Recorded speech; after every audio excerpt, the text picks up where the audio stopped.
Hi, I'm Belinda Purdom with Utah Film Awards. We're here at CVX Live, and I'm talking to Allison Dane.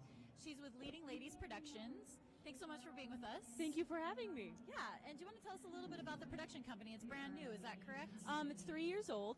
Oh, okay. It was created by me when I just wanted to get more women out there creating art. First production was Agnes of God. Second production, we created domestic violence stories and brought them to life through dance, slam poetry, film, theater, you name it, we did it. Wow. And then we gave all the proceeds to the Domestic Violence Coalition. Oh, wow. And then this upcoming year, this summer in the Utah Fringe Festival, we're going to be creating children's theater, taking it into children's hospitals, and then at night we're doing adult version of children's theater, so take that as you will. Interesting, okay. Intriguing. So what are some of the venues that you had for the live performances? We went to the Midvale Center for Arts for the Experienced, and then for Agnes of God, it was just at Westminster College. Okay. That's where I started it. I'm graduating from Westminster this year, so I'm still in school doing And you're this. an actress, is that right? Yes. And you've received a few awards. Can you tell us a little bit about that? Yeah, I was given the title Best Spoken Actor in the New York Times from a Shakespeare competition. Wow. Okay. I did a one-woman show last year called Scorch about women being phoenixes, and then gave all the proceeds to the suicide hotline. Awesome. And yeah, it's lots of fun stuff like that going around. Oh, awesome. So do you act here locally as well? For sure. The goal is to get out of Utah in a few years, but I act here, do comedy sketches. I did the comedy studies program at Second City, where only 12 students are selected, and Nice. we perform on Second City stage, Oh, fun. network, and all that stuff. Was that way fun? It was very rigorous. Okay, right. Yeah, that's what I've heard, actually. Comedy troupes and improv can actually be really intense. Yeah. It's not just a big play. I mean, it's really fun, but it's actually a lot of work. For sure. Well, and I actually created my own theory of comedy that I presented in a TED Talk presentation, and it was based on truth, pain, and distance, and bringing that to life of what makes things funny and what makes things not funny, depending on the human. Wow. Okay. Is there somewhere people can access that? Yeah, on my YouTube, you can just look up Allison Dane, Westminster Thinks Big, and hopefully I'll come up, and you'll see a tall blonde in a polka dot dress. Okay. Always what you need. Cool. That sounds like a cool thing to check out. And going back to your production company, how did that start, or what was the inspiration? The inspiration for it was really I just wanted to do more. I'm not good at sitting still. Okay. And so I just got together with 3 women that I really admired. Got together with Mary McGee, who was my stage manager, and we created Agnes of God, and gave all the proceeds to the Rape Recovery Center.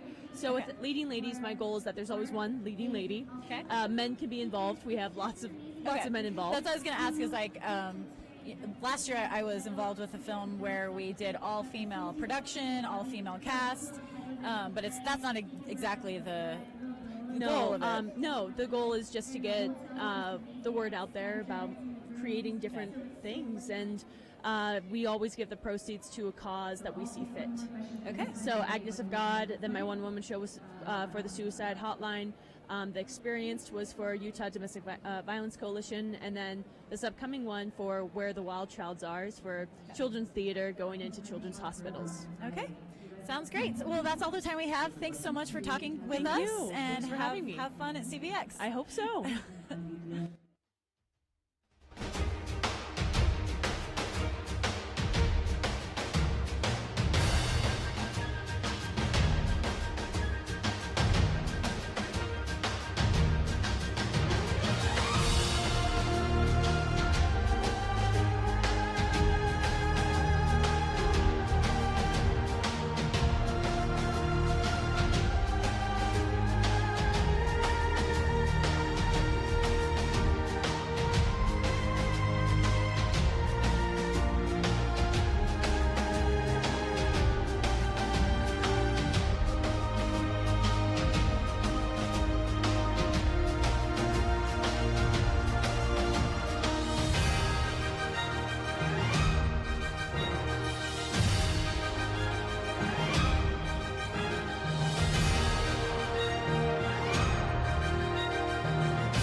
Purdom. I'm here with Renza, and she's with the film Relic. It's been nominated tonight, is that correct? Okay, nominated with the Utah Film Awards.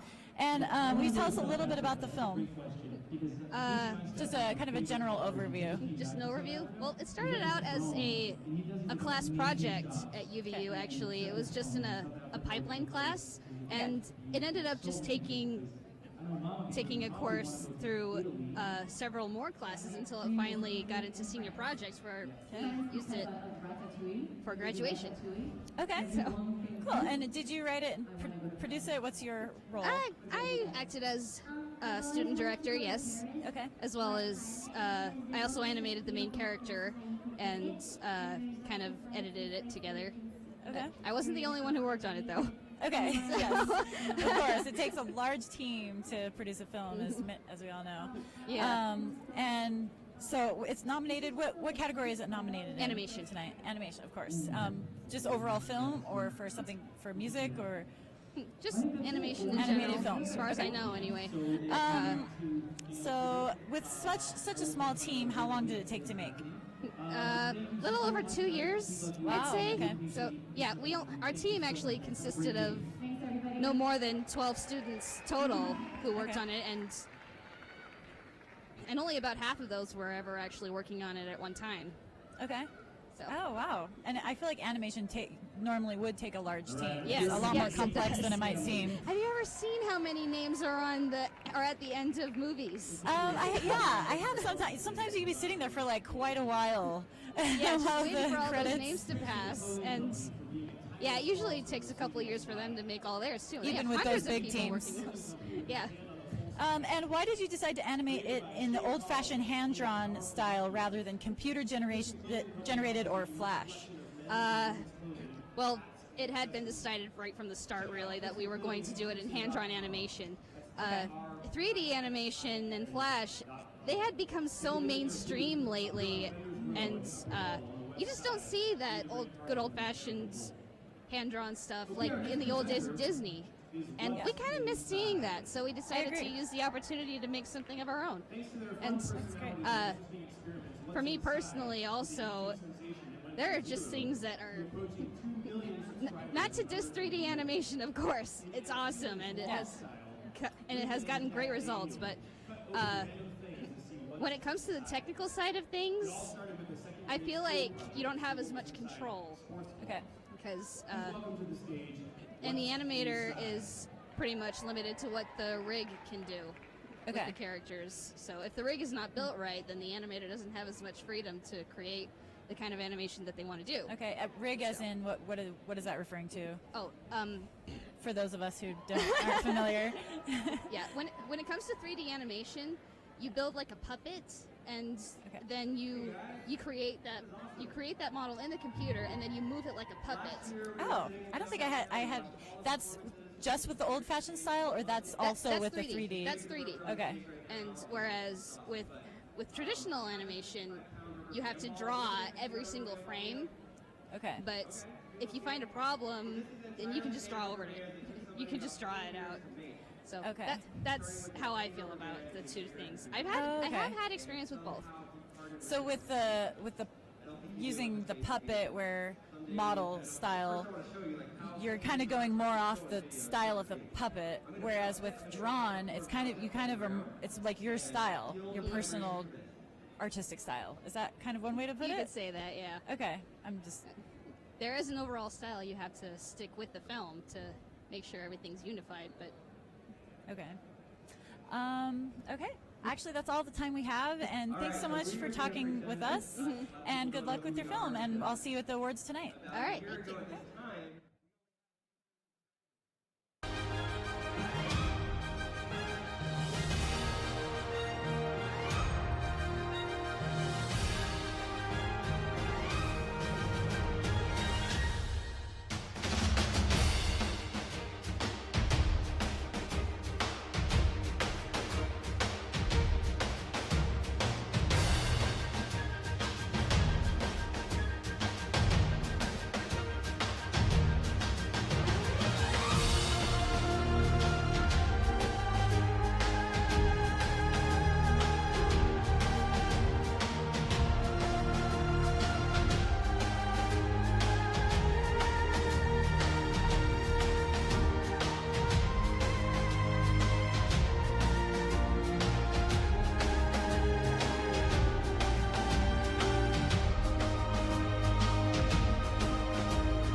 my name is Belinda Purdom. I'm here with the Utah Film Awards at CVX Live, and I'm talking with Jamie, and he has written the screenplay for the film The Ghost and The Gold Louie. The Gold Louie, and it was nominated for an award, Best Screenplay. Best screenplay. Okay, tonight at the Utah Film Awards.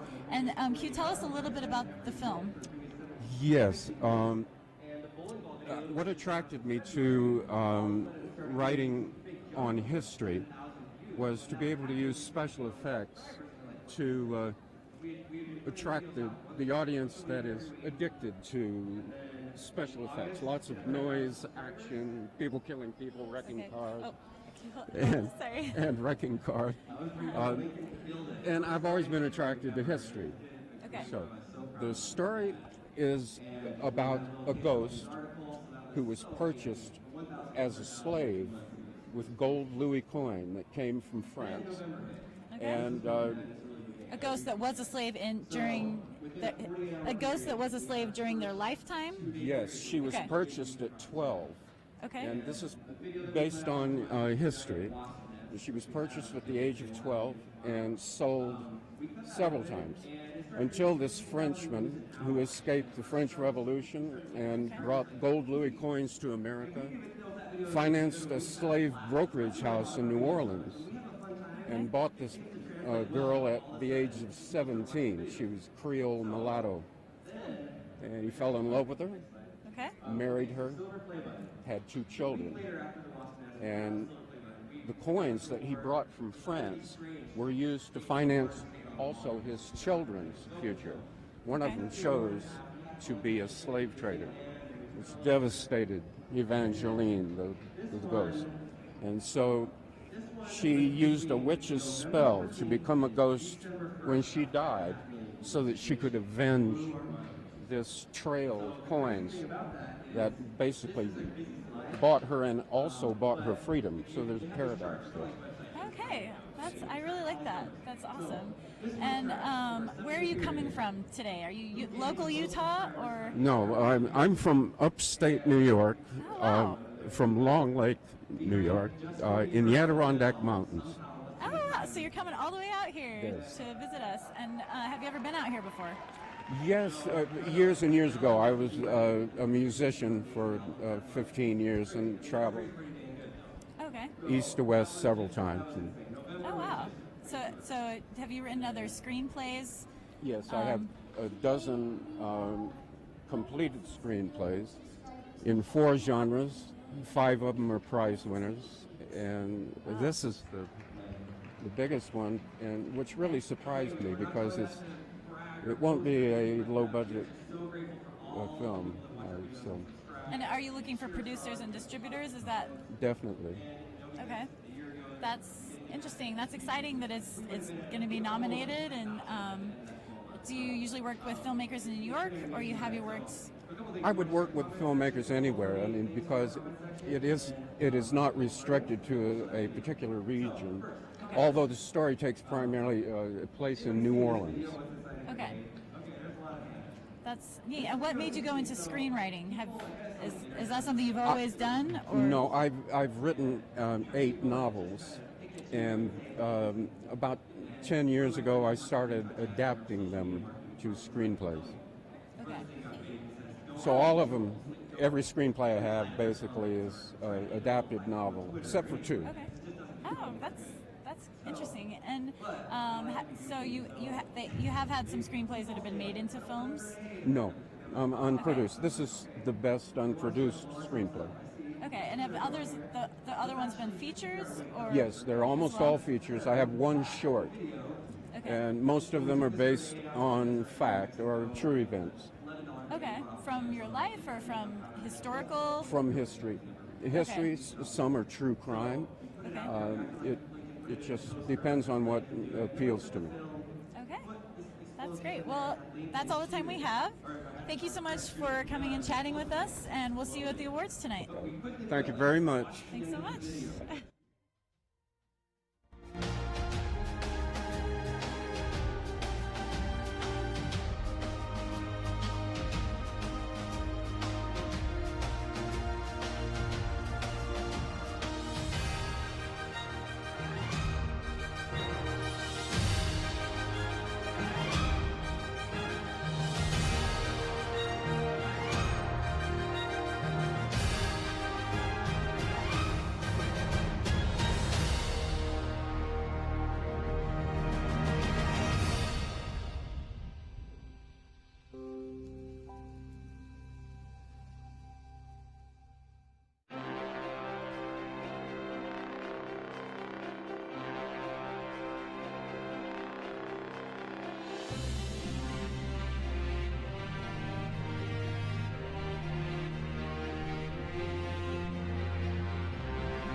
pair of trues. This guy's the man.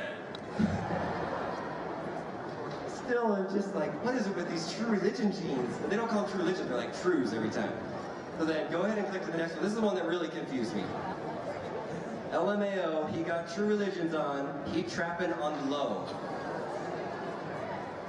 No idea, no idea. Like 200, oh yeah, so 209 likes. Here's the definition that we pulled offline. It's like, the act of dealing or selling illegal drugs for the accumulation of wealth. Drug dealers often partake in trapping. The word originates from Atlanta, Georgia. So, turns out they think because I'm wearing these pants with the little True Religion logo on it, that I'm like a drug dealer. So it's kind of funny, but the funny thing is they don't say it in a negative way. It's like a positive thing. It's strange. The ironic thing is, for my actual profession, I'm a drug sales rep for a biotech company for 13 years. And I sell drugs to doctors. Legal drugs, though. So I even found that even more funny. But they were saying things like, he went on a 3-day business trip, and they're laughing, and they get 10 comments on it. So anyway, I thought it was really interesting. So if we could change our videos to reflect some of the comments sometimes there really are things that we mess up on. We're like, oh, I wish I would have changed that. Here, I was thinking about it last night at like 3 in the morning, and I'm like, what would I change the end of that video to? And I came across a song that I thought was fitting for this. So go ahead and play the next slide. The top sales rep of the year award for the company I worked for, and now YouTube silver play button 100,000.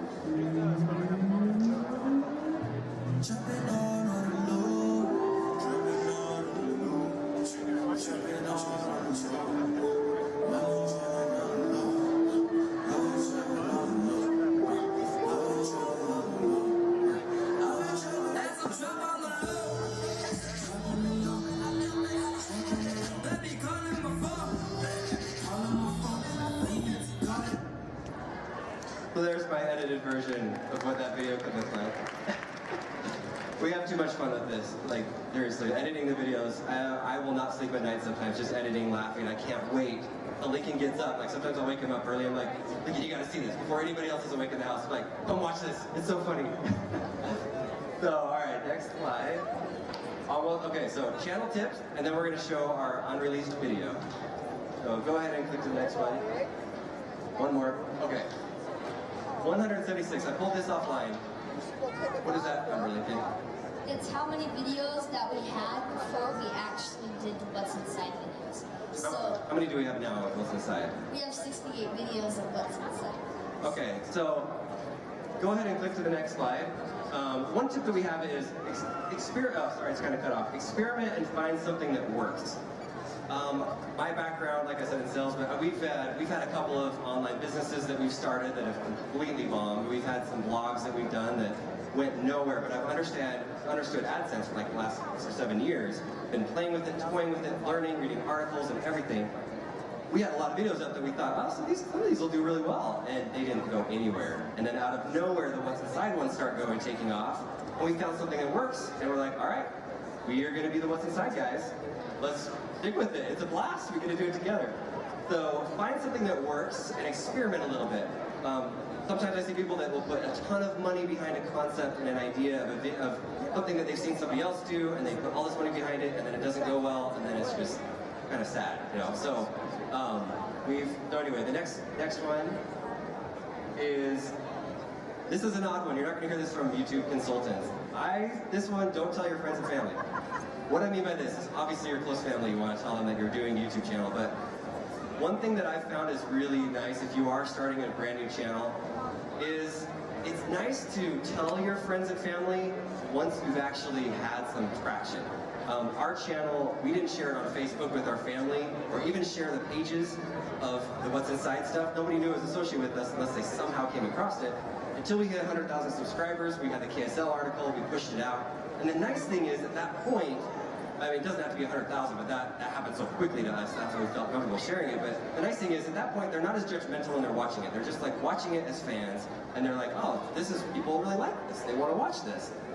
And then the other thing is, there's so many people in the world that are going to watch your videos that the best focus group that you can have is the world. Like, put it out there. If you really want likes and views and positive comments when you're like, I really want to understand if this is going to work, if this idea is going to work, sometimes it's nice to just let it kind of be out there and let the world tell you whether it's going to work or not. They're not always right.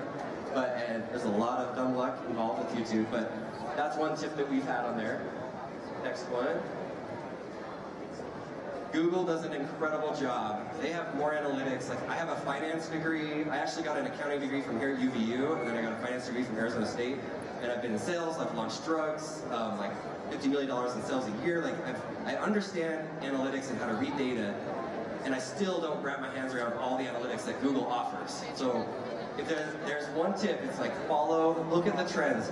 The two most important things to YouTube right now for you to be in the algorithm, to get recommended to people, is to have good watch time. Like, people watch a lot of your video, and you can see that every second on YouTube. You can see like when people drop off. There's things that we've changed where we're like, Lincoln's like, that's what's inside of this. And then we talk for another minute. We've realized that people drop off right when we say that. But we don't say that. We finish the video, and then we just kind of cut to the end, because that way our watch time is longer. And then session time is a big one. Session time is basically, does somebody watch your video and then they bounce? Like, they just get off of YouTube and they get up and they go do something else. YouTube is a business. They want to make money. The longer people are on your channel or on YouTube, the more money they make. And so what's important is that you have engaging content, and it's nice for our What's Inside is that it's all what's inside. So people watch one of our videos, they come across it, and then they binge watch the rest of the videos. In 2013, the watch time via mobile phone average for all of YouTube was 20 minutes per session.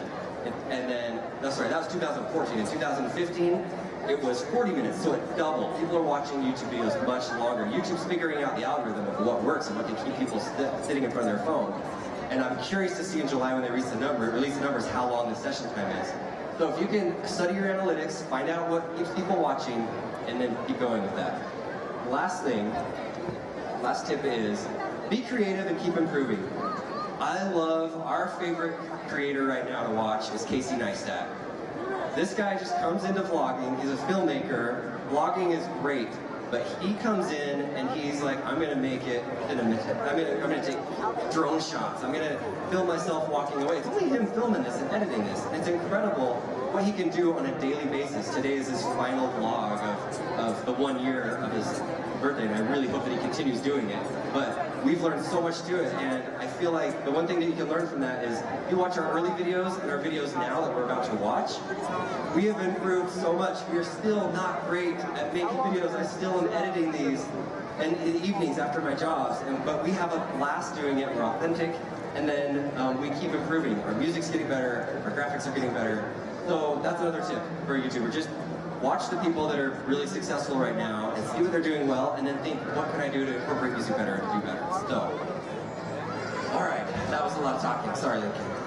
But hopefully that was helpful to some of you aspiring YouTubers, the people that want to know our story. We are super grateful for everyone that watches our channel, and it's been such an amazing ride.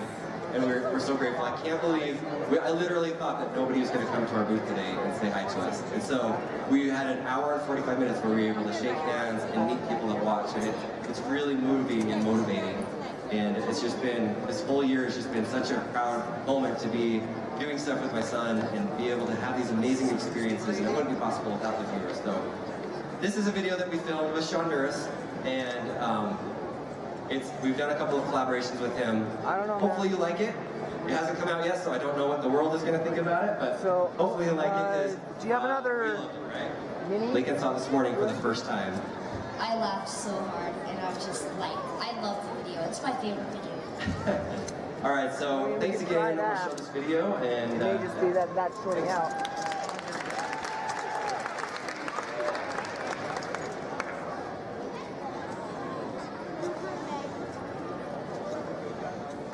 What's inside? I'm Lincoln, this is my dad Dan, and today we're going to cut.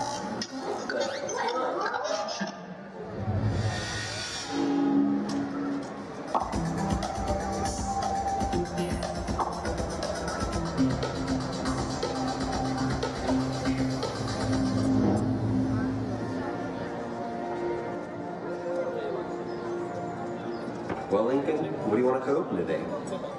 I think it would be fun to cut open an Xbox One. I don't know. I heard PS4 was better. No way, Xbox is way better. Hey guys, what's up? Hey, Sean Burris. Hey, help us decide. Should we cut open a PS4 or an Xbox One? I actually know where we can get both. Awesome. Let's go.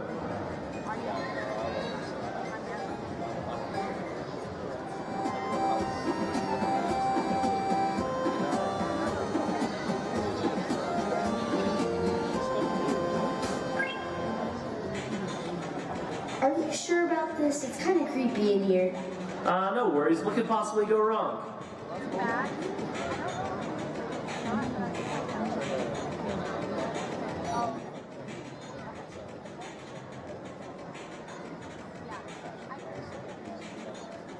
How are we supposed to get past this? I have an idea. Cover your eyes. This is going to get messy.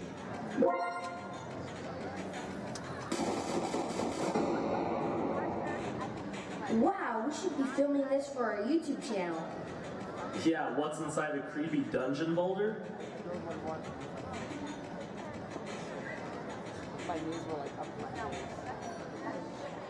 Oh, I see him over there. Be careful. If the dragon wakes up, we're all burnt toast.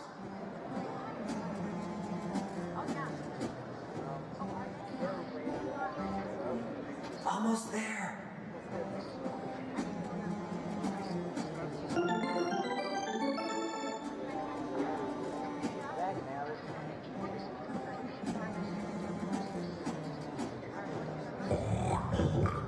I think he's waking up.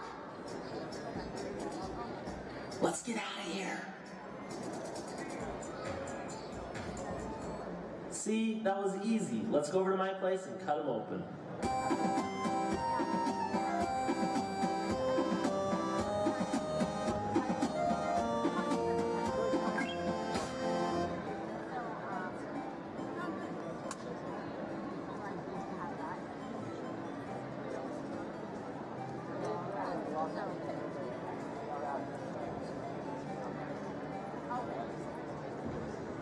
So, space station, perfect place to cut one of these open. I think it's crazy that we got this from the tribes.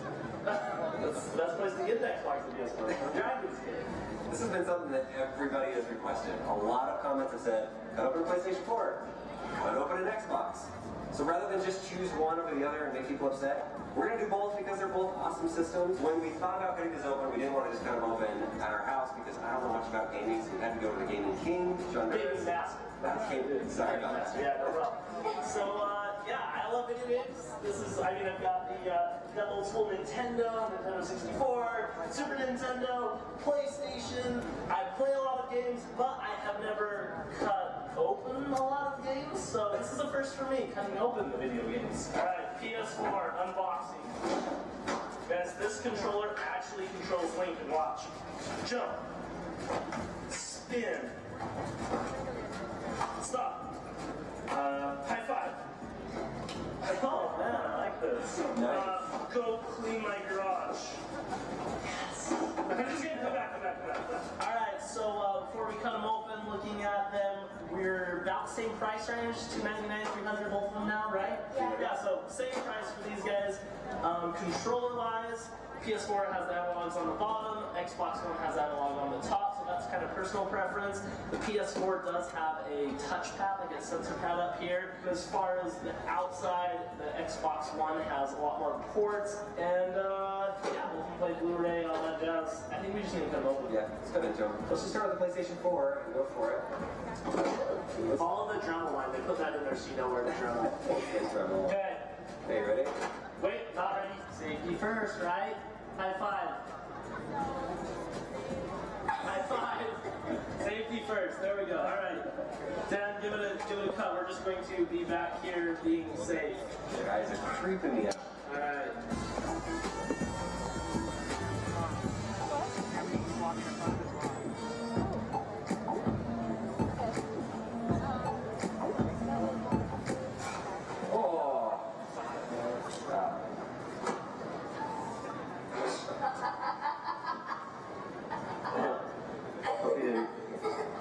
You don't lock this tablecloth. Just totally got sucked up in there. Look at those two holes.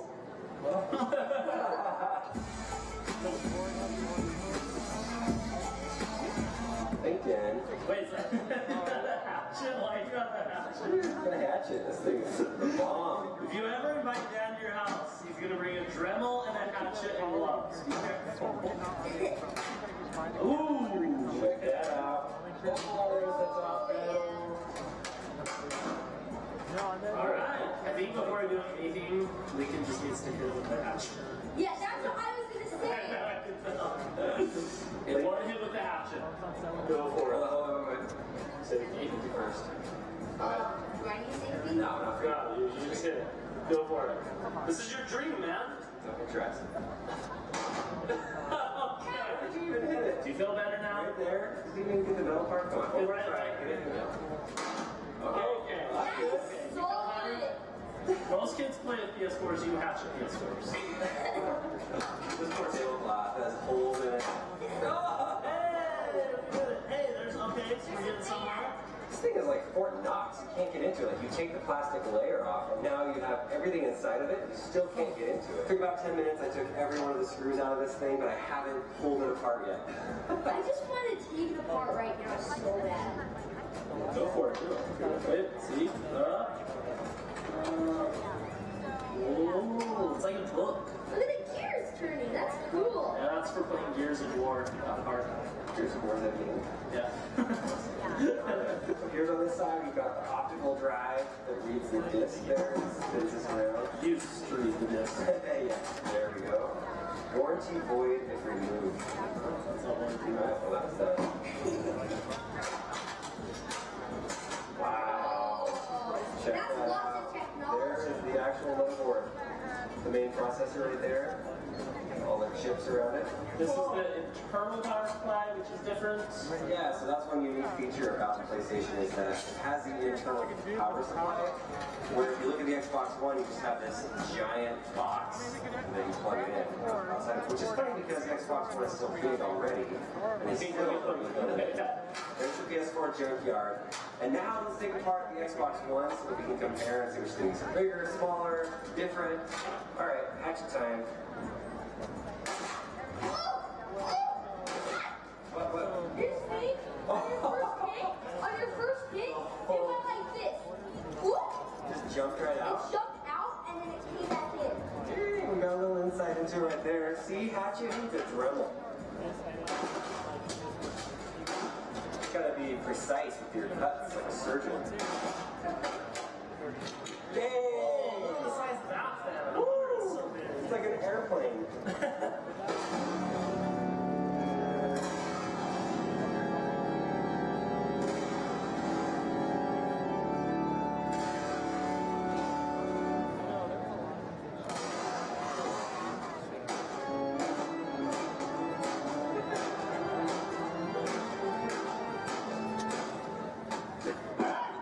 Dragon's getting close.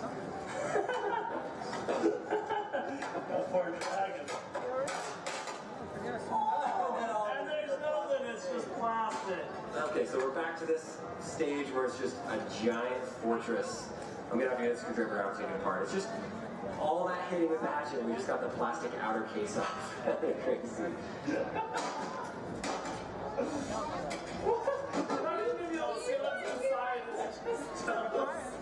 We're almost there.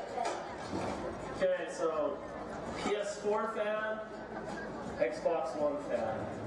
Huge So difference. the Xbox 360 had a lot of problems with overheating, and so Microsoft made a bigger fan for the Xbox One so you wouldn't have that issue anymore. This fan is huge. It's a lot bigger than the PlayStation 4. Whoa! I mean, if you look at this, it looks like an entire cooling system is in there, doesn't it? It looks like a refrigerator. Wow. Which, by the way, is Sean Nervous. The fridge on that video. Here's your 500 gigabyte hard drive right here, and the interesting thing with the Xbox is you can't really take it out and replace it with another one. You get what you get. With the PlayStation 4, you can swap it out and put a bigger one in if you like. So the last thing that we need to do is we need to take this and put it back together. Oh, and we need to get it back to the dragon. That's right. We give this to the dragon. Okay, I'm just gonna put the lid on it. And let's just take it. Okay. That works.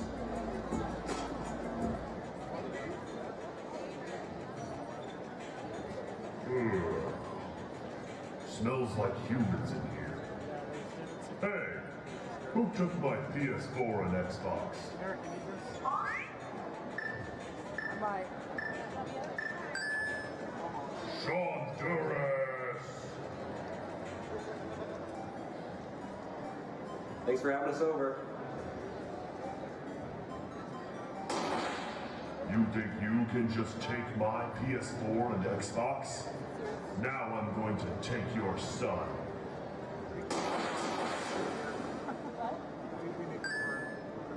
Lincoln! Guys, come help us save Lincoln on Honduras' channel. This adventure isn't over. Help me. Click the link in the description. You're my only hope. Continue.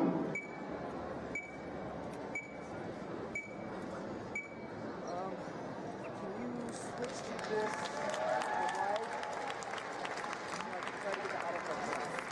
No worries. What did you say your name was? Belinda? Yeah, you can switch to it. Hey, how we doing, folks? Having a good time? Should we keep the party rolling? Hey, where's the energy? I want to hear it. Everybody stand up. Stand up. Everybody shake. Shake.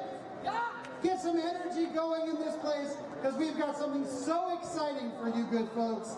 Right now on this stage, Maddie Wilson is a country, that's right, I heard some cheers for her. Maddie Wilson is a country pop singer-songwriter and YouTuber who has produced multiple indie chart-topping tracks and was even ranked as the #1 international indie artist, and she's here to perform for you here today.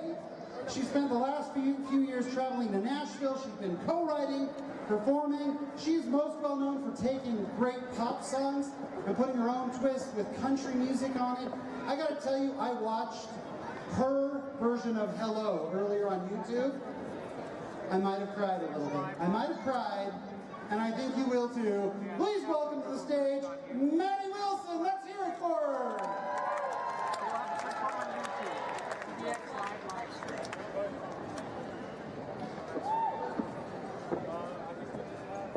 I'm coming to your camera now, Eric. Okay. How are we doing tonight? Today?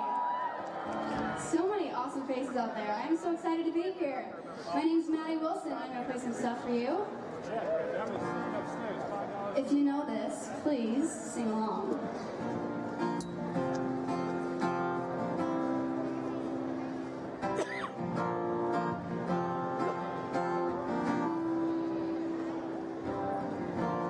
Is it too late now to say sorry?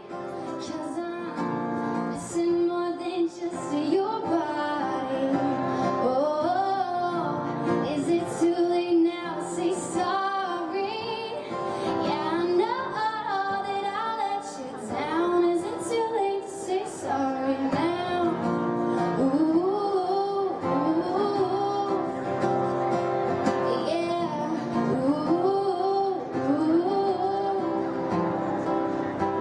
you gotta go and get angry at all of my honesty.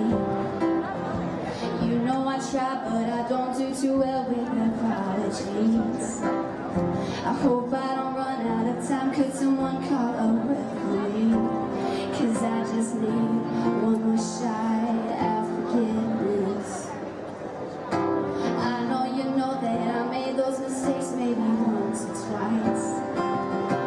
By once or twice, I mean maybe a couple hundred times. Let me redeem all myself tonight. 'Cause I just need one more shot, second chances. Everybody sing along. Is it too late now to say sorry? 'Cause I'm missing more than just your body. Oh, is it too late now to say sorry? Yeah, I know that I let you down. Is it too late to say sorry now? Ooh, sorry. Yeah.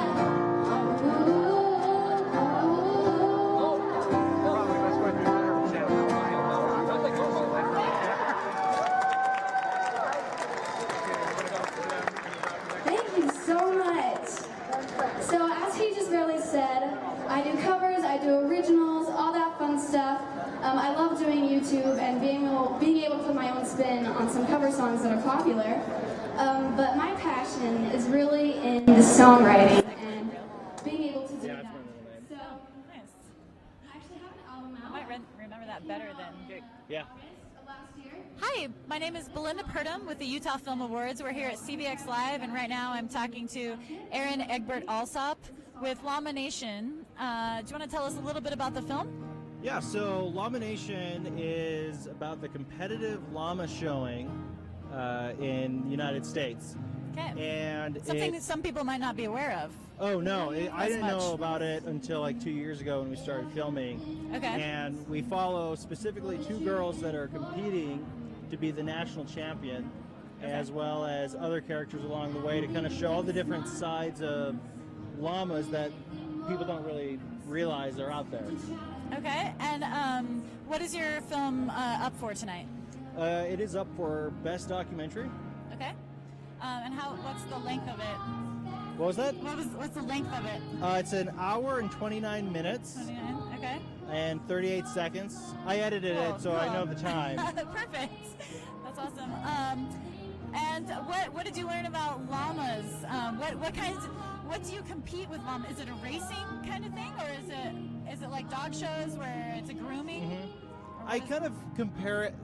The best way to describe a llama show, it's like a mix between a horse show, a dog show, and a really low budget 90s Nickelodeon game show. Okay. So are you saying there's slime coming down, or? Almost. It's low budget, so they don't have the slime. But they compete in 3 different categories: pack, obstacle, and public relations. And these are all 3 things that llamas naturally do. They are pack animals. They are used for public relations. And I guess they do go over obstacles, but that's more the kind of the performance side of that.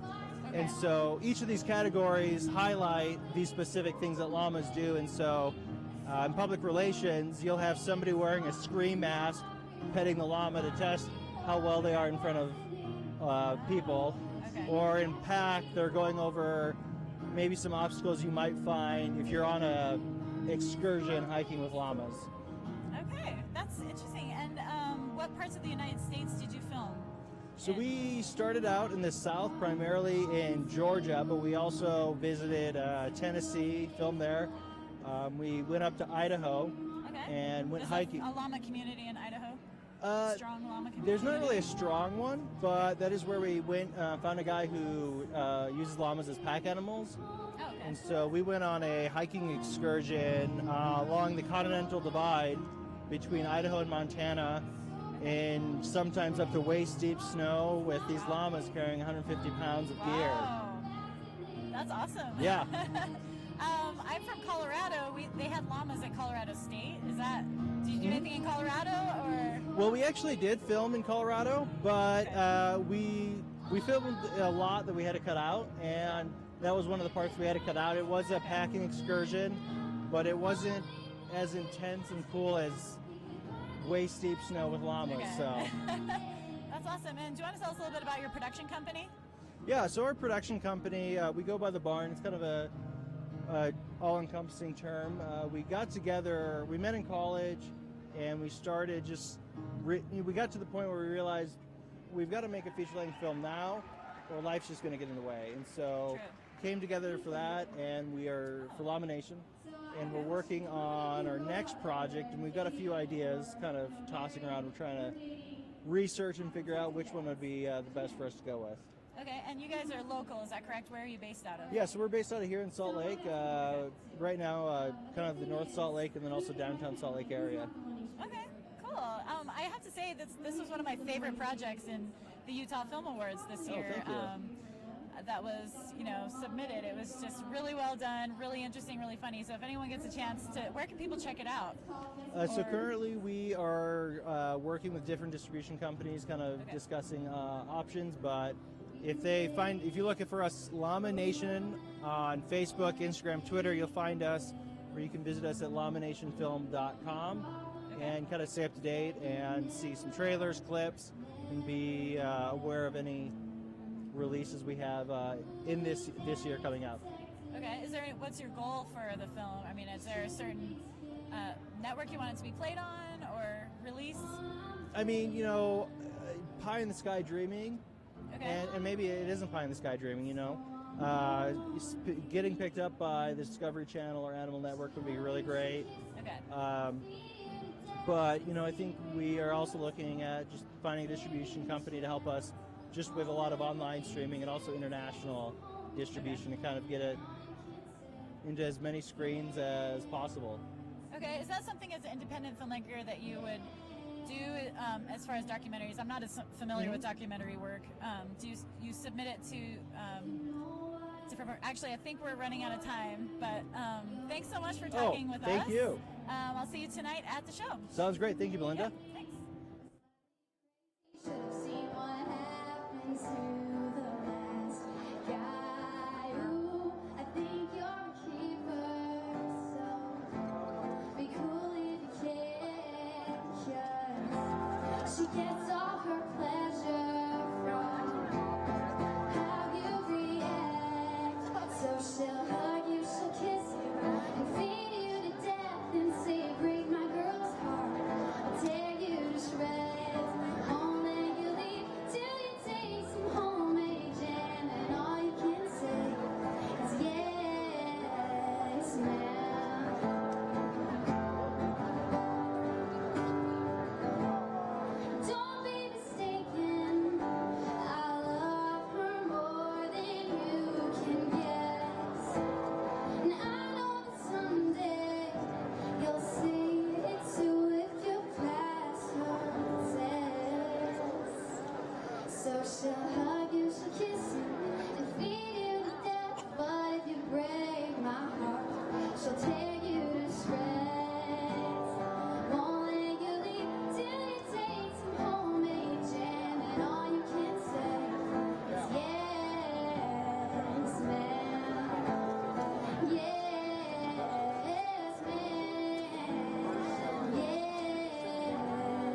Linda Purdom with the Utah Film Awards, and we're at CVX Live, and I'm here with Ian Johnston, and he did visual effects for Kiss the Devil in the Dark, which is a local short film that just came out, I think. Has it been released yet? No, but there was a live screening at Comic-Con actually just yesterday for the first time, but it was a work in progress, but yeah, it was pretty good. Okay, I saw people posting about that. Oh, what did you find out? I saw really good responses. People were saying they really liked it. Good, okay. Amazing. All right, I can relax a little bit. Can you tell us a little bit about the film? Yeah, sure. So if you like demons, if you like you kind of a darker, kind of a noir film for as far as like dealing with hell and perdition and of course paying for your sins, atonement.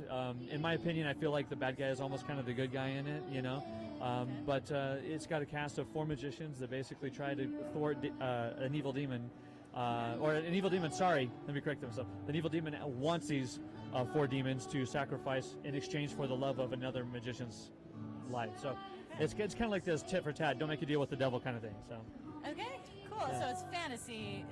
It would be fit in fantasy genre. Yeah, it's fantasy. So. Okay, and what is your role as visual effects director or visual effects lead? You know, I worked with John Martin closely on producing a lot of the visual effects for it.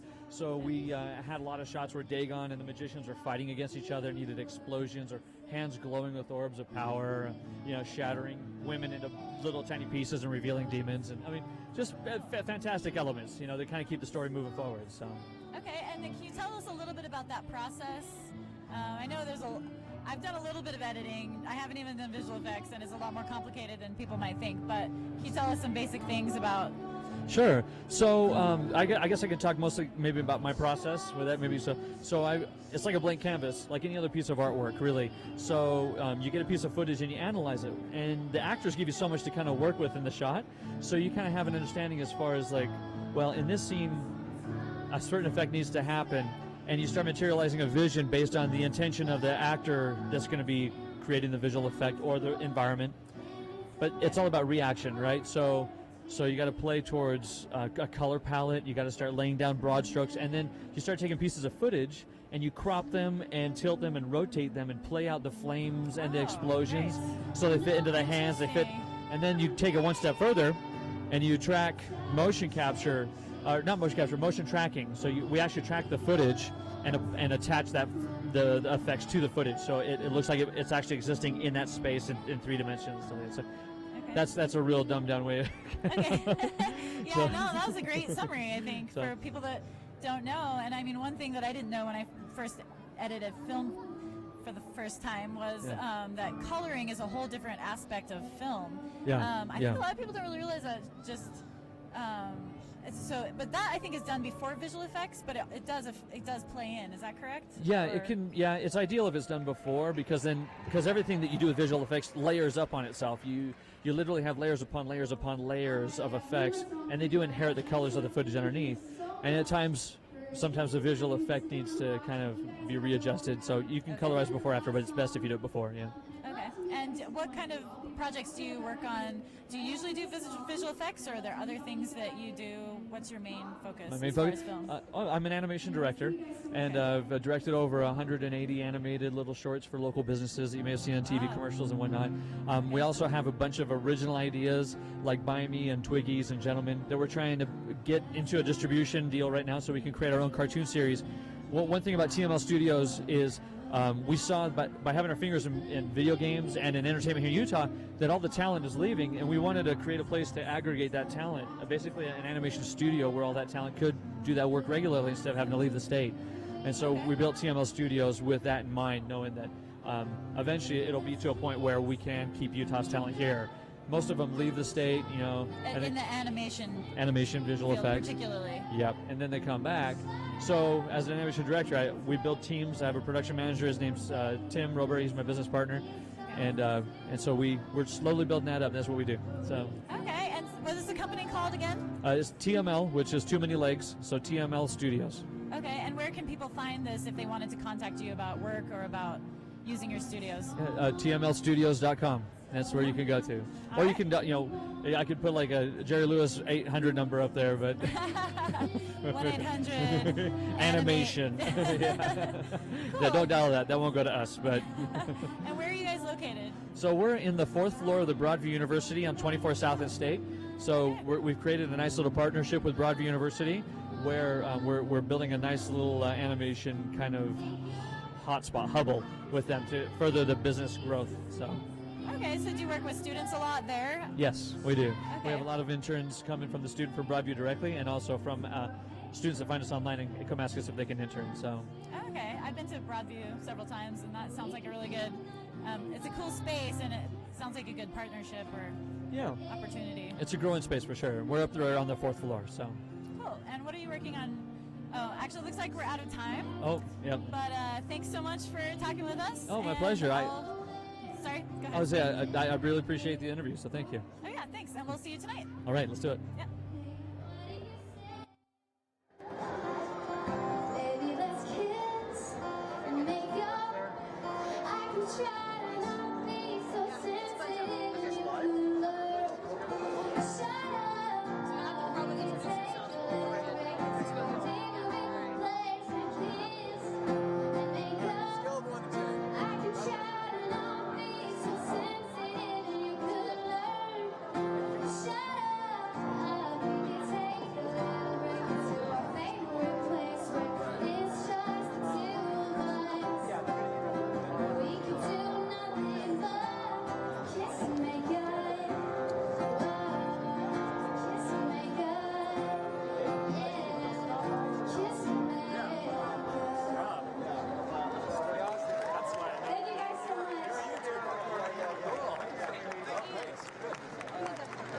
Let's keep it going for Maddie Wilson. Was that incredible or what?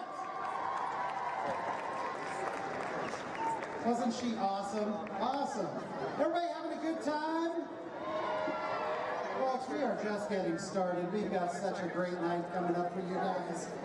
We've got a band that's pretty darn well known. Any fans of Third Eye Blind here? No, they're not here tonight. They're not here. They're not coming on stage. But I got 2 tickets for Third Eye Blind. They are performing. Hi, I'm Belinda Purdom. I'm with the Utah Film Awards, and we're at CVX Live. And right now I'm talking to Rob Landon. Landis, yep. Landis, Uh-huh. okay. And he's a violinist. Yep. And are you performing here or performing tonight? I'm not performing tonight. I'm in the next big YouTuber contest, and they're going to be announcing the finalists tonight at 6 o'clock. Okay. And I got top 3 in the voting with 1,200 votes. My fans are incredible, but they'll be doing that tonight, and looking forward to it. Okay, that's great. So how did you get into that contest? Well, I actually was in it last August, the first year they had CVX here, and I made it to the finals that year. And since I still have fewer than 10,000 subscribers, I was able to apply or submit my video for the contest this year. And Okay, so it was specifically for that group of people that had that certain range of views. right, so it has to be under 10,000 YouTube subscribers. They do this every year, and the winner gets big collaborations. They work with the CVX producers to help build your channel through through strategies, and then other prizes. Okay, can you tell me a little about your channel, actually? Yeah. So I'm a violinist. I've been playing the violin since I was 3 years old, and I do covers of rock and pop music on my channel. Most of them are with a loop pedal. So I use a loop pedal in my shows to record my parts live, so it starts to sound like 4 or 5 different violins playing at the same time. Okay, that's cool. I've seen that done before. It's pretty amazing to watch. Yeah.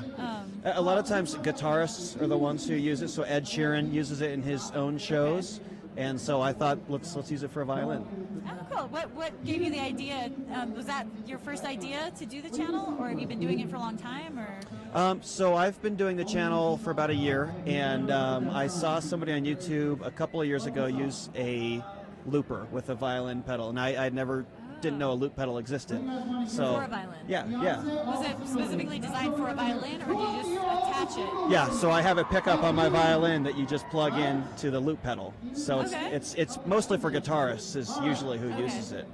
But is it okay?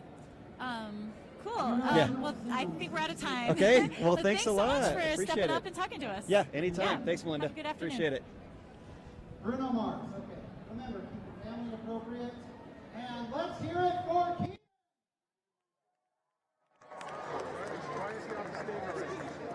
Today I don't feel like doing anything. I just wanna lay in my bed. Don't feel like picking up my phone to leave a message at the tone. 'Cause today I don't feel like doing anything. Nothing at all. Wow! So here's a question. Raise your hand if you think Keenan should have his own YouTube channel. I'm a subscriber, right? Keenan, congratulations. You have just won 2 tickets to Third Eye Blind. Let's hear it for Keenan.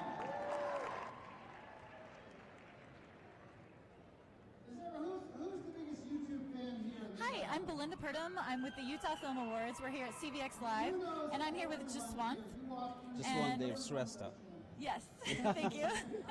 And he was nominated, or your commercial was nominated. Yes, I'm nominated for the Best Director commercial for the Arla Umbrella Dance. It's a Chinese TV commercial, actually. Oh, okay. For China, or Yeah, it was made for China, but the European company called Arla Milk. Okay. Yeah, I wrote and directed it. Okay, and how did you come to doing that for them? I write a lot of commercials. Okay. I do commercial directing, and on the same process there was a milk commercial happening, and they happened to like my story. It was a nice family-oriented story, and Okay. Cool. And are you local here in Utah, or are you no, coming I just flew in from LA. I live in LA. Yes. Okay. Cool. Are you originally from there, or? I'm from Nepal, but Okay. I moved to. I work in Hollywood. I work in LA for been there for about 5 years now. Okay. Yeah. Cool. And do you work with a lot of international commercials, or? Not only commercials, I work with feature films and documentaries and pretty much a lot of things. I'm an actor as well, so I do voice works and. Oh, fun. So you're primarily a director. I'm actor and director both. Actor and director. Okay. Yes, of course. And so,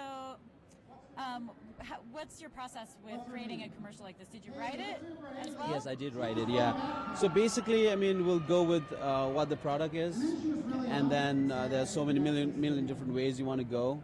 I like more like a storytelling, and it was because of this. Well, it was a organic milk for kids, so we brought the kids aspect and the mom and the kids relationship there. Yeah. Okay. Cool. And how did you get into film? I wanted. My mom says I was 4 years old when I told her I want to be an actor. So that's how it started. So it's a long journey. Okay, and that's what you went to LA for, I assume.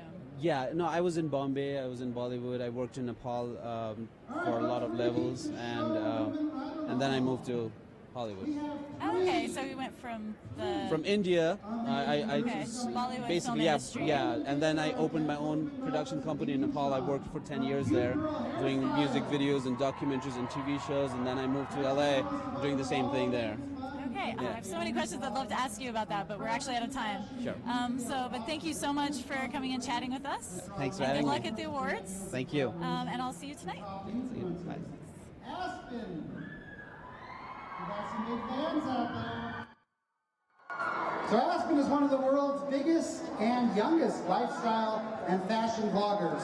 Aspen recently married Parker Ferris, and they spend much of their time traveling and documenting their life together on their joint YouTube channel titled Aspen plus Parker. Known as Beautylicious Insider, this Midwestern girl is a self-proclaimed beauty guru that loves God and makeup.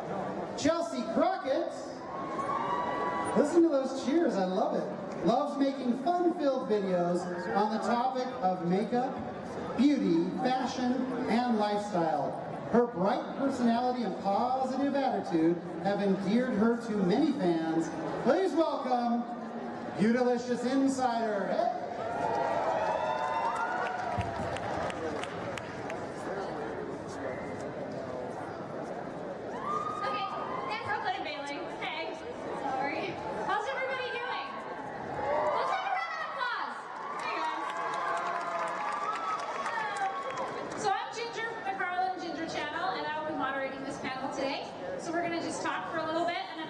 to the crowd, so make sure that you have your questions ready, okay? So here we have beauty and lifestyle. These are some of the most influential people on YouTube right now. And so let's start with Aspen. So the first question, okay, let's hear it. Yeah. So Aspen has been traveling. Hi, my name is Belinda Purdom. I'm with Utah Film Awards, and we're here at CVX Live, and I'm talking right now with Will Hobson with, what was the production company in? It's Willwood Productions. Willwood Productions. And tell us a little bit about your production company. Sure. So we just recently started Willwood Productions. It came about as a result of us actually making our first film. Okay. Yeah. And is that the film that you're here? Yeah. Okay. Tell us a little bit about that. So my film's not been submitted yet. We're in post-production. So the film's called The Light Express. It's a modern musical fantasy, and it's we filmed it in February. So we're just in post right now. Oh, okay, that's exciting. Yeah. I just hearing modern musical fantasy already has me interested. Yeah. Can I ask more about that without giving too much away? Sure, yeah. Okay. Yeah, just tell me more what that means.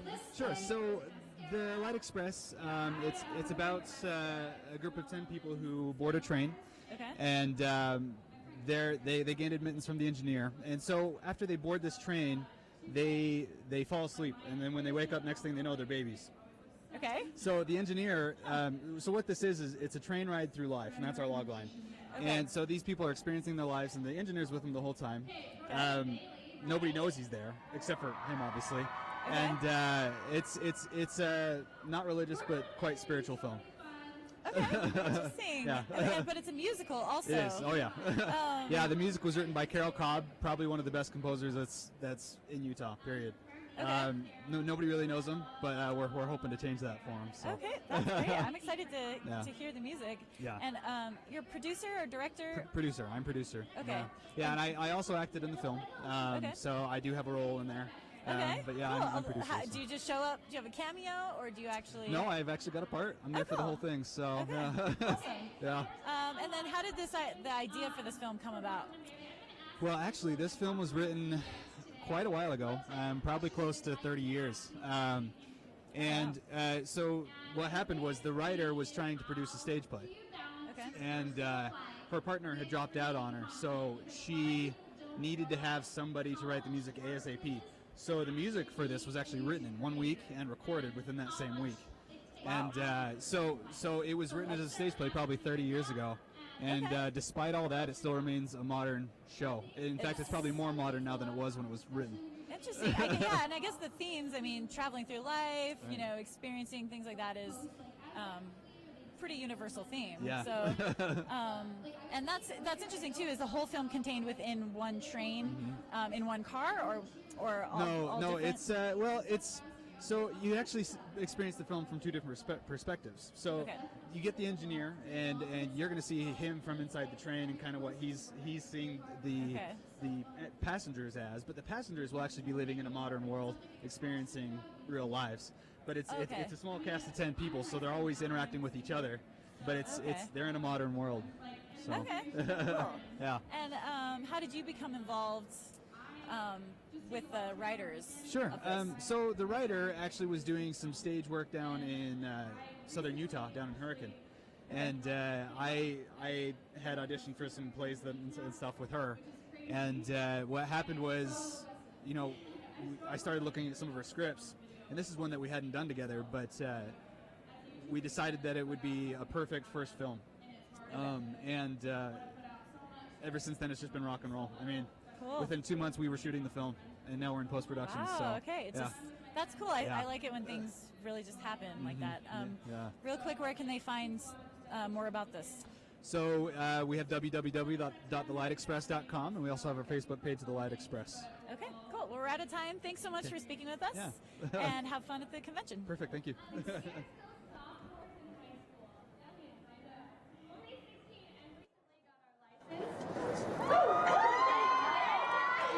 We only had one failed test. They don't even know that.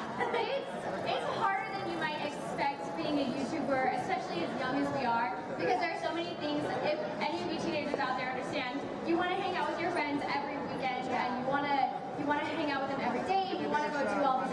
schooler, and I feel like everything that you do as a high schooler, it's like it buys for all of your attention. Yeah, like we are on our school drill team and also our school choir. We're in our school choir, and it's even those combined is just enough to fill up our entire week, all day, every day. But add YouTube on top of that, and it's just it's really hard, and you have to learn how to manage your time correctly, and you have to learn like your priorities, and you have to balance those priorities. So sometimes, like Chelsea was saying, you have to give up some of the fun stuff in order to get the work done.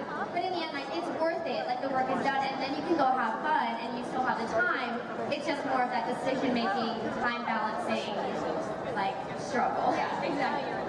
That is awesome. And being a creator myself, it's something that I have a family, so I'm further along in life, but balancing that is really the key to any part of your life, whether you're working or playing or whatever. You have to maintain that balance. So the next question, I've asked more than one. The next question that I have is, what type of things do you have coming up in the future for your channel that people can look forward to? Parker and I have a lot of trips coming up. We don't normally travel like so frequently, but I don't think we have more than a week at home for the next like 2 months. So there's going to be a lot of travel diaries because we just like, I don't know, somehow things just keep popping up. And I was looking at my calendar and I was like, we're not going to be home for more than a week for the next like 2 months. And it's so fun and we love traveling, but there's going to be a lot of travel diaries because that's just like what I'm going to have to post because we're going to be gone a lot. So that'll be fun. Those are always fun to do. Yeah, I personally am going to college this next fall, so a lot of YouTubers actually decide whether they want to do that or they don't, and I really strongly feel that I want to go to college just to get more education in terms of like public speaking, because I eventually want to become more of a motivational speaker, like one-on-one to like audiences and just travel and stuff, because one of my passions as well is traveling. But I want to be able to do that, and then so I'm going to be doing a lot of videos keen towards college and college advice and how the first week is, how making friends, how it can be a struggle because I'm moving from Illinois to California to go to college, so I'm not going to know anyone, but I just want to capture that. We have a lot of new things coming up. So we recently traveled to Iceland, and we're going to travel to Hawaii at the end of April. So you have vlogs to look forward to from that. And then we also have a new series on our channel coming out, and this is kind of a sneak peek for the video coming out this upcoming Wednesday. But we have a channel series that we're releasing called Things We Just Don't Get. And trust me, there are a lot of things in our lives that we just don't understand, especially trends like whipping. I never really understood. I mean, I get to dance, but I don't really understand. So we are doing a series on our channel about things we just don't get. So watch for that because it's going to be so hilarious. And all of you who are dedicated watchers and know who our little sister Camry is, we are formulating the plan for her upcoming channel, and it is going to be fun, and we've collected bits and pieces of the information, and y'all will love it, so just wait for that. Everything's coming up, it's just going to be so yeah, get ready now. Awesome. Okay, do we have a mic for the audience anywhere? We do, right here in the very back. Okay, so if you would like to ask a question, if you could just stand up, and we will get a mic to you. She's standing. Does anybody have any questions for any of these ladies? Yeah, one. Okay, great. Okay, yeah. We need like something. Chelsea, what college are you going to? I'm traveling to Riverside, California to go to California Baptist University. It's a private school, which I decided I think would work best for me since I live in a small town in Illinois. So it's going to be an adjustment just itself, going to a place with more than 1,000 people. So, yeah. Anybody else? Brooklyn and David, who's your favorite sibling? Oh, that's a big question. Camry's waving her hand over there. It depends on the day. Yeah, it really, honestly depends on the day. But Paisley's a snuggler constantly, so that's Paisley.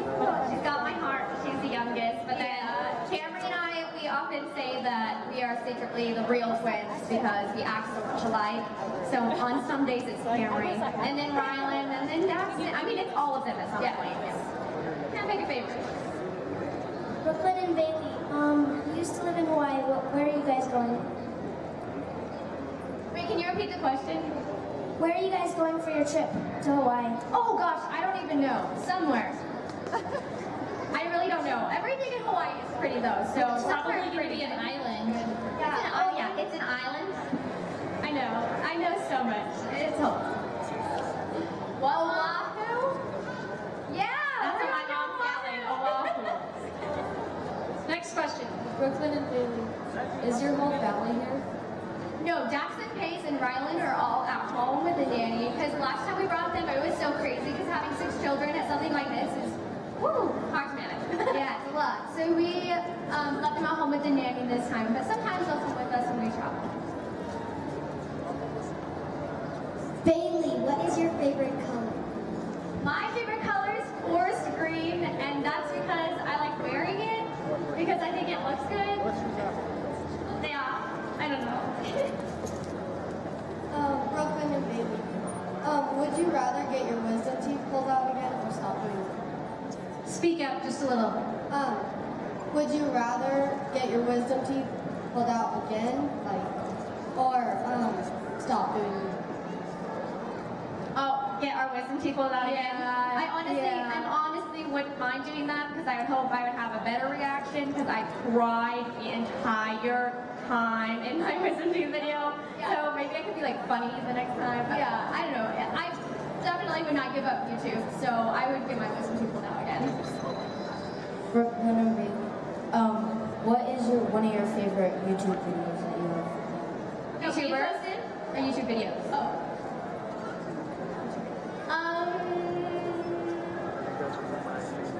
I think our favorite is the wisdom tooth video because it's so funny. Like I can't even help but watch it and just crack up to myself. And it really means that it's gotta be funny. And we didn't have to like any planning or like any work. We just like it had to film us in the car. So yeah, I like a really easy video and it's really funny. So. How do you balance like going to YouTube conventions and going and being at school?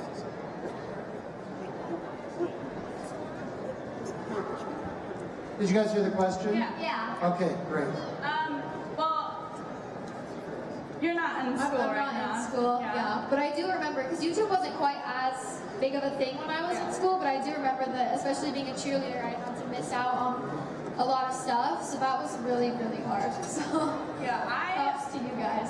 I have my school like has this weird rule where you can't miss more than like 14 days or else like you have to take like a Saturday school or whatever. And I had a talk with like my principal and I was like, well honestly like Saturday school really like show up on my like work card, like not a big deal. And they're like, well, no it doesn't. And I was like, okay good, so I can graduate and I can still go to YouTube things. So that's like important. I just keep my grades up and I like, you know, I pick the events that I think that I'd love to go to and that I could meet my fans at, and you know, I just balance it like that. I try to take as many opportunities as possible to travel. I love it. So.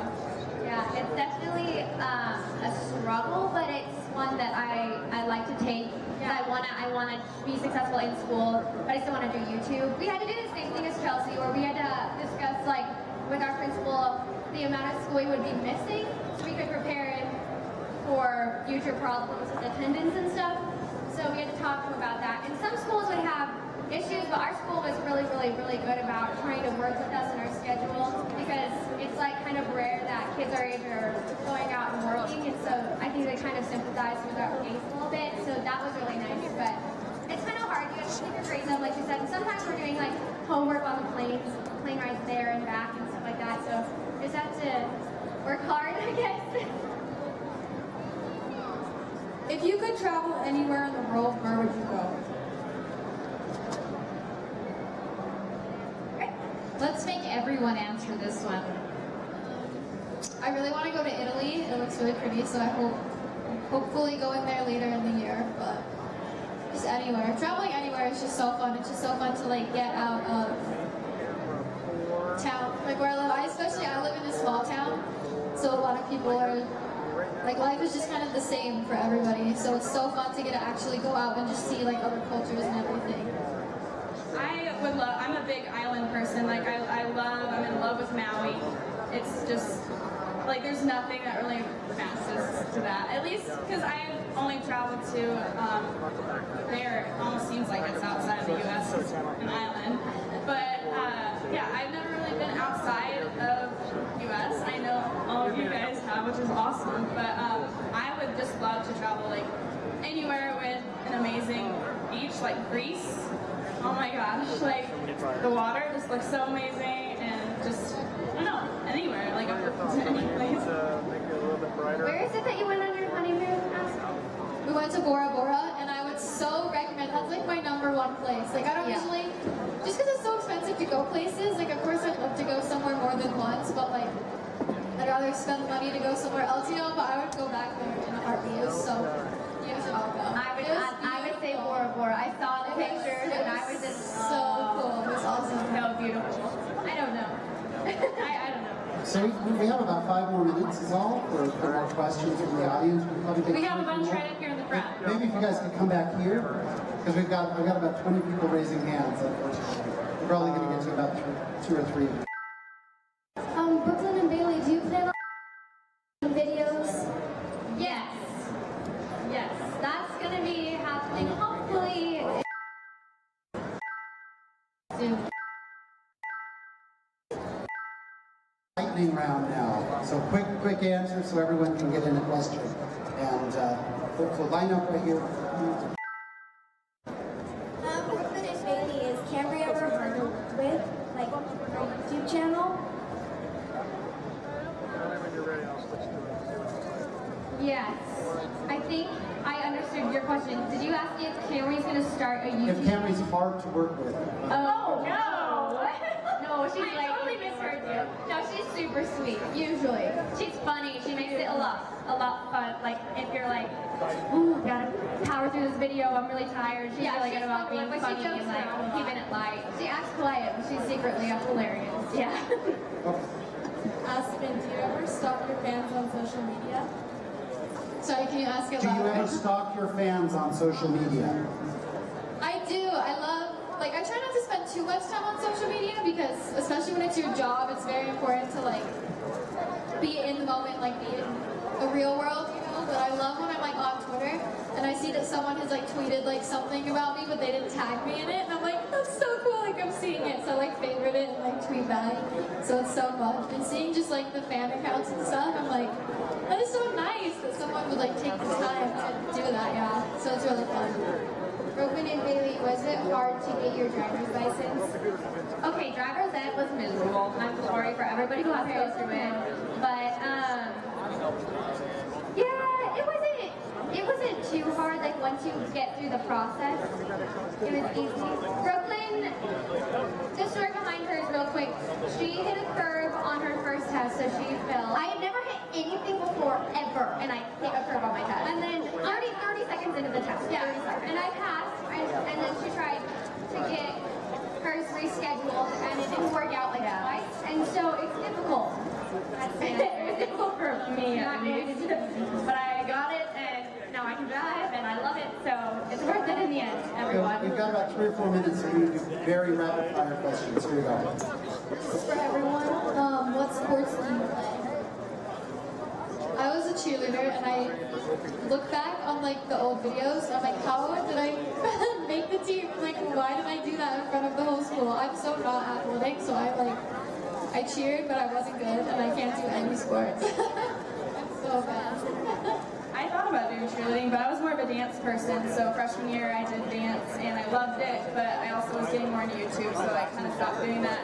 And then, also, really dramatic. If you notice, a lot of girls put on one team causes some drama sometimes, so that was a little, like, I wish I could have kept doing it, but this past year, senior year, I did tennis, and I absolutely loved it, and I made a lot of friends through it too, so. I cheered freshman year, and then we joined our school drill team because we've been dancing our whole life. And they're actually, surprisingly, for having 41 girls on the team, we haven't had any drama. So it's very rare. very rare, but that's been what's motivated us to stay on the team, plus the fact that we have to dance. Okay, we want to get through all the girls' questions, and we got 2 minutes, so we're going to do like one-word answer questions. They've all been asked to prepare one-word answer questions. Rapid fire here. Really, what advice do you give for In one word, what advice do you give? What advice do you give? Love everybody. Brooklyn and Bailey, I'm sure all the girls want to know who is your celebrity crush. Shar Moore. I'm done. Can I say I don't know? I don't know. I don't know who my celebrity crush is. It's me, isn't it? Oh. Yeah, it's Ginger. Secretly. Brooklyn and Bailey, what do you not like about being famous? Gosh, I dislike negativity, so I won't say anything. Brooklyn and Bailey, what's your favorite? I like Dutch braids. I like buns. I like all sorts of buns. Messy buns. No. Aspen, what is your favorite thing about me? I think it's always so fun to get to meet people and to meet new friends. I've made so many friends, but I think my favorite thing is just I'm supposed to answer in one word. One word. Being able to watch myself grow up. It's not one word, but looking back and seeing old videos is fun. What gave you the idea to make a YouTube channel? My mom. I was inspired by Michelle Phan originally. What were you inspired by to make a YouTube channel? I just love creating digital content, so I thought that was fun. Brooklyn and Bailey, would you get your braces again or no? Would you get braces again or no? No. At this point, no. No. Brooklyn and Bailey, so where do you get all these fun challenges and creativities to come up? How do you come up with it? We kind of just see them on the internet, and then we just decide that those look fun, or we'll find something and we'll come up with a challenge. I don't know. Have you guys ever been to Disneyland? Disneyland my life. Yeah, I personally love Disney World. What's your favorite Disney character? Rapunzel. Flame Rider. Celebrity crush right there. Rider. I love Snow White so much. I don't even know if I have one, honestly. I don't think I do. Where was your favorite place to travel? Favorite place to travel? I loved Bora Bora. Yeah, I loved Maui Island. We went to Dubai, and that was really cool. I go there so bad. So, Are you going to get a pet? And if so, Are you going to get a pet? And if so, what will it be? We want to get a dog, but we just have so many trips, and I feel like we need to be home for a few weeks or months to train it and make it like us. So eventually we'll get a dog. Yeah. And the last question. Aspen, where are you traveling to next? Actually, all four of you. Where do you go next? For all four of you, where do you go next? We're going to Iceland next week, so I'm going to talk to you guys about that and get all the tips. I am going to Orlando for Playlist Live. and we're going to Hawaii at the end of April. All right, everybody, can we give a round of applause to Aspen Ohard and the Beautylicious Insider, Chelsea Crockett. My name is Chelsea Crockett, and I pretty much live my whole life on YouTube. Hi guys. Hey girls, hey guys. I live in a small town in Illinois with just about 10,000 people, but online I have over 1 million subscribers. My channel on YouTube is called Beautylicious Insider. Today I have another fashion video, a waterproof makeup tutorial, a what's in my beach bag video. My channel is about beauty, fashion, makeup. Today we are going to be filming the Brother Does My Makeup today. You're so pretty. I really enjoy what I do, and I've done it my whole entire teenage years. You're my favorite. Oh, thank you so much. Hi, hey, I love your video. Thank you. Want to take a pic?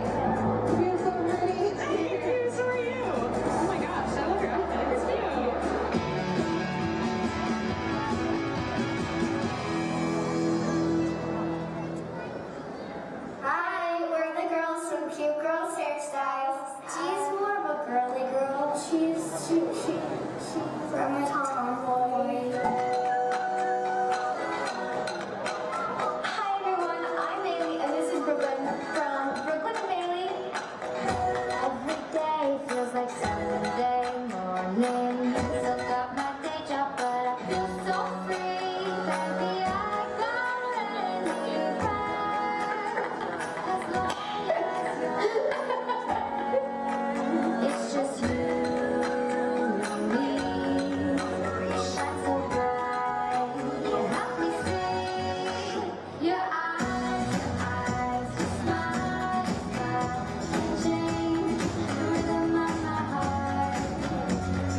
Every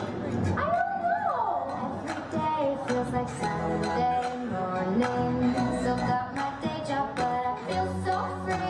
Baby, I go anywhere as long as you'll be there. It's just you and me. You shine so bright. You help me see your eyes, smile, can change the rhythm of my heart. The winds of time and dawn to shine. Only you can change the rhythm of my heart. Bye. See ya. Don't forget to subscribe.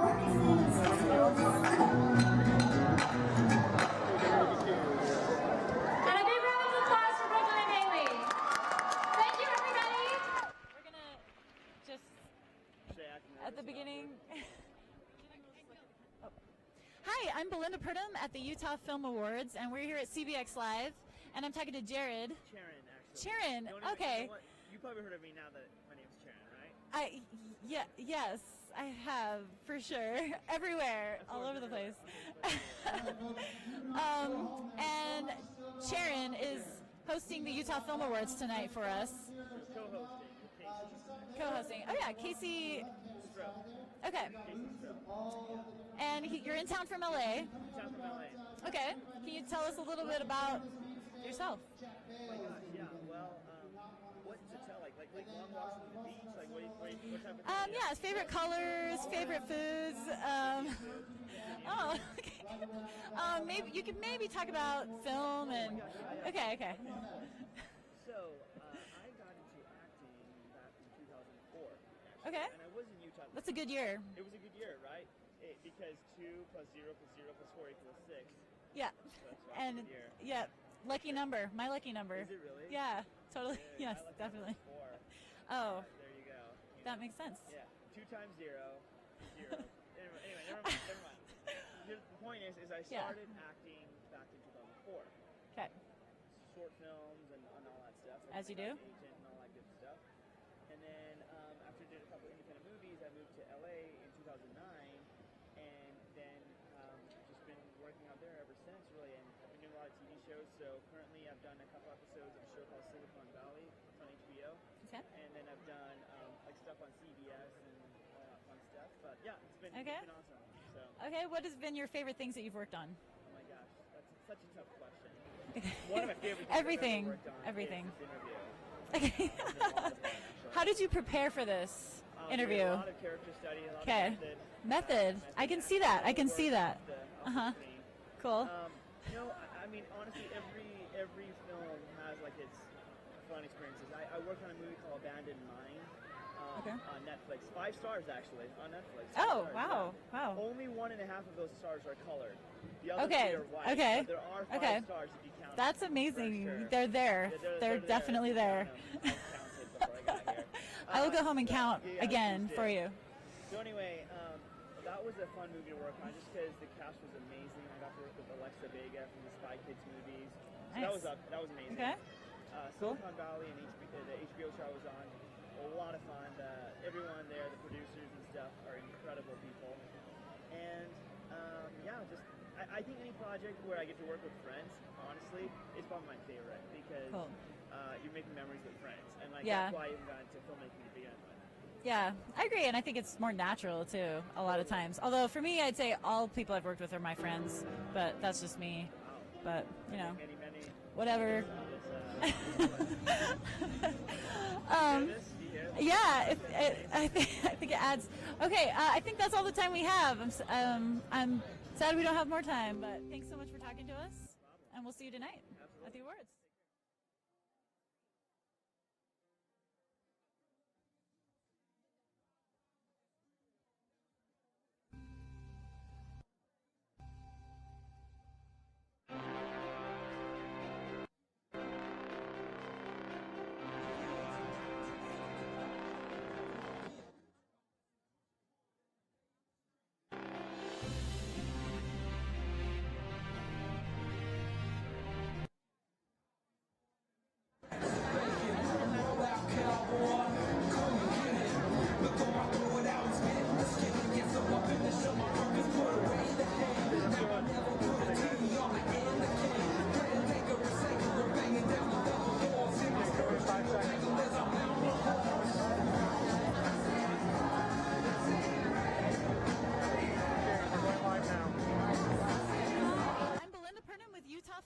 Awards. We're here at CVX Live, and I'm talking to Billy right now.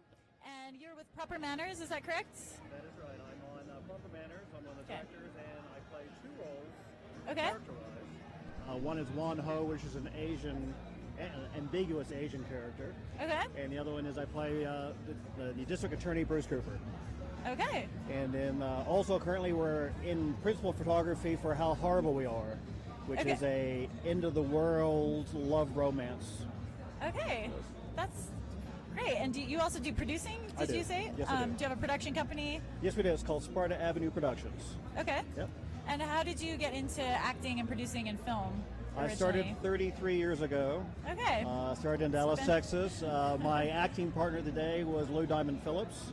Okay. And we both went to acting school together, and his career took one path, I took a different path, so I'm more behind the camera than in front of the camera these days, but yeah. Okay, different but equal. Yep. And how did you get involved with Proper Manners? Well, I was approached by the executive producers and says, Bill, actually they were at an award ceremony for a film I was in called Stiletto. Okay. And I'm actually butt naked in the entire film. Oh. But, of course you don't see anything you're not supposed to. But artistic. It's very artistic, yes. So anyway, I was at the award ceremony for that, and then about 6 months after that came and says, hey, we would like to have you involved with Proper. Would you be interested? And I says, sure, why not? Okay. And so they gave me a really couple of juicy roles. So. Oh, great. That's great. And where can people see more about Proper Manners or more about your work? Well, Proper Manners is about to be uploaded to Amazon. Okay. And we just completed our 3rd season for the Amazon series, and we're about to start principal photography of our 4th season. Okay, so great. it will soon be an Amazon series, and we're slated for 10 seasons. Okay, that's amazing. Yes. That's awesome. Okay, and people can find that online? They will be. It's not up yet. It's currently in final post-production stages of the first 3 seasons. They had to re-edit it for the time slots. Okay. And it's all being uploaded. Probably by end of summer it should be up. Okay, well thanks so much for talking with us. We're out of time, but I'll see you tonight at the award show. Okay.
My name is Belinda Purdom. I'm with Utah Film Awards, and we're here at CVX Live. And right now I'm talking to Opie with the film Big Bad, which was nominated for which categories tonight? Let's see. We were nominated for Best Actress, Best Actor, a bunch of like little awards, and then they said Best Director and Best Picture, but we're pretty sure that's a mistake. We're looking into that right now. Yeah. So. Okay. Cool. And are you a local filmmaker, or are you come in? I am not. You're not. It's the first thing when we got when they said, "Hey, you're up for this." We're from Mississippi, right? That's the first thing we said. And our film is not shot in Utah, or have any Utah connections. And that's when the producers explained, like, "Oh, it's the Utah Film Awards, but we're looking for films that share a certain what's the word I'm looking for? Certain commonalities. Yeah, let's go with that Themes, word. Maybe? That word works for me. Yeah. Okay. So yeah, no, I'm from Mississippi. Worked in Georgia. Worked all over the place. I've never been to Utah. My first time here. Okay. How do you like it? How long are you here? Through tomorrow morning. We actually it's wonderful. We needed to shoot something that we were working on here anyway. So we're like, two birds, one stone. Oh, that's Worked perfect. out. Okay. So thank you guys for giving us out. Anytime. We here in Utah try to do that for everyone. Just Hey, make your day. You're first. I have to say this. You have no shortage of law enforcement people here. And did you know it's illegal to drive without your seatbelt on in your state? Yeah, apparently you can't do that. I might have heard of that. Yeah. Well, we know this now because you also have these things called mountains, which we don't have, and we were trying to take the picture of it out the window, but apparently, not looking where you're going is also frowned upon in this state. So the whole thing just went south. So yeah. All we had to do was say we're from Mississippi. We're like, oh. Oh, okay. Gotcha. Well, and they let us go. Did they let you go? They did. That's good. It was a very stern warning to not take pictures while driving. By the way, that's not true. I wasn't taking. The guy in the back seat was taking pictures while driving without his seatbelt on. So I didn't know that was such a big deal. Anyway, that's all I have. Bye. No. If I could ask you about the film. Sure, that's right. There's a movie. I don't know. Go on. Crazy. Just give me a brief synopsis of the film. Big Bad. Big Bad is it's a love letter to the 80s movies, specifically those Kids in Peril movies. Okay. I was just a huge fan of Gremlins, Goonies, Monster Squad, and the list goes on and on. And so the producer, Rick, and I, we have helped other people make tons of movies. We hadn't made one ourselves. And time came around, like, let's do one, and that's the type of movie he and I both like. And that's what we did. So it's about a group of teens who are doing a fundraiser in a jail overnight, and their chaperone goes missing. And right about that time, a big hairy monster shows up, and they try not to get eaten for the rest of the show. All right. Perfect. It's a feel-good movie. It's a romance. As you do. And it's a comedy, is that correct? Or more the biggest problem we've had with the film is that whenever you talk to distributors or other people, they're like, what is it? And it's I don't know. We were like, is it a comedy? Cult film. Maybe is it kind of more like a cult film? With all honesty, it's a Kids in Peril movie. So you think like, what would you call Goonies? An adventure film. I like to think of it as an adventure film. Okay. That was probably most accurate. Because I guess when I think of those 80s movies, I think now they're considered cult films. Right. That's a good point. They have funny things, but they're not really comedies. Right. Exactly. And it's more of a story, an adventure. The characters go on. Crazy things happen. Yeah, from Raiders of the Lost Ark and all these. These are funny movies, but they're not comedies. And so yeah. Cool. How did you get into film? What was? Actually, we're out of time. Okay, I'm sorry, just getting the sign. But thanks so much for talking to us. I'm not in film anyway, so. And thank you. We'll see you tonight at the awards. Okay.